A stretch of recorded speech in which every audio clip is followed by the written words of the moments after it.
those trapped in the frozen bureaucratic hell in Texas known as the 2021 winter storm, a world where the leadership failed beyond imagination, the largest lesson learned from those that endured the experience is that if they can't manage a full-scale natural and energy disaster, what makes anyone think that they can manage our lives with their Build Back Better Great Reset takeover of all human existence? Build back better than before. Build back better. Build back better. And building back better. Build back better. The second plank in Build Back Better advances racial equity by mobilizing our infrastructure.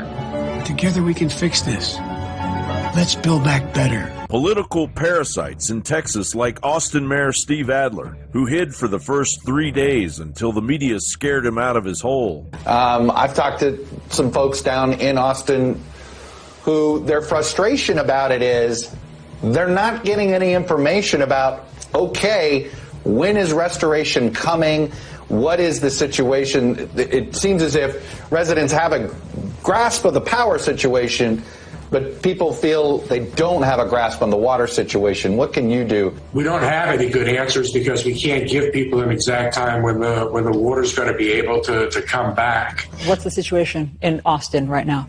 It's pretty dire in the city right now. I mean, somebody needs to explain what it is that happened here. While Senator Ted Cruz and Governor Abbott revealed a disconnect few expected, realizing zero on-the-ground initiative. This week has been hell for the state of Texas. It has been two storms on top of each other. 4 million Texans lost power, no lights, many with no water. It has been frustrating. I'll tell you, Sean, a lot of Texans are mad or pissed off. And so last night I flew down with them to the beach, and then I flew back this afternoon. I had initially planned to stay through the weekend and to work remotely there. And I want to let you know what these experts told us. They said 5 days before the winter storm hit, ERCOT assured that, quote, we are ready for the cold temperatures coming our way. They also said that ERCOT had issued a notice to power plants to ensure that they were winterized properly. And ERCOT's annual winter assessment, which was designed to ensure the state is prepared, that assessment assured the public of Texas that there would be enough power to meet peak demand this winter. Now, what happened is ERCOT fell short on all three of these promises they made. Meanwhile, as the streets and temperatures remained frozen,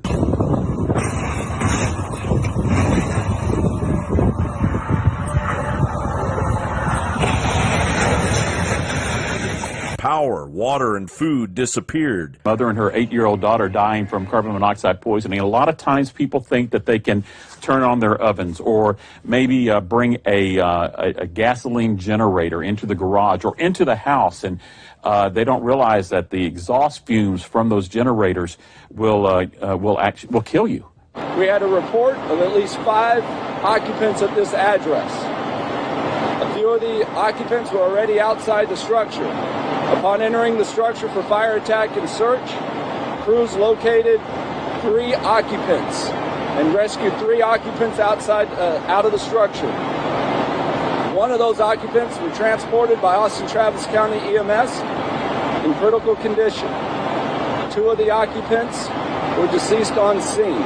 And the elderly and disabled were cut off from lifeline resources. Vincent Ferris is the CEO for Meals on Wheels San Antonio. We rely so on volunteers to knock on the doors and check on those folks who do have difficulty leaving their home. But out of the concern for the safety of our volunteers and staff, we haven't been able to get out. There was barely any real leadership to be spoken of, save for the defunded police, EMS, and one city council member who kept working even though she was in the same boat as the rest of us. But Texas rarely gets snow, and when it does, it isn't a catastrophe. So the expensive preparation operations never merited the weatherproofing budget that ERCOT and Austin Energy took advantage of. Wholesale prices for electricity in Texas got really nuts over the past several days. At one point, 1 megawatt went from $50 to about $9,000. I spoke with a guy named Ty Williams. He has 3 different meters, one for his home, one for his guest house, one for his office.